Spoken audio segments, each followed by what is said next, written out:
Hello guys, in this video I'll show you how you can download and install Feather client for Minecraft in 2026. So without further ado, let's get started.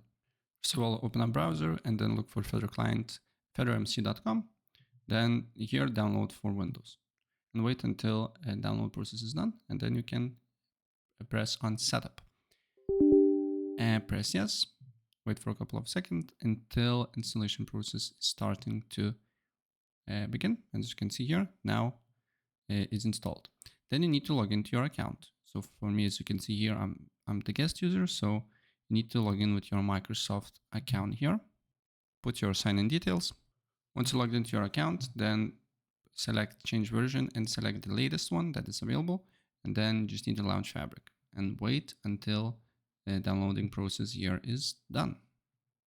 And the game will start automatically after everything is downloaded. As you can see here, it's launching the Feather client. Wait, we need to wait. And yeah, that's basically it. So if I help you out, please press like.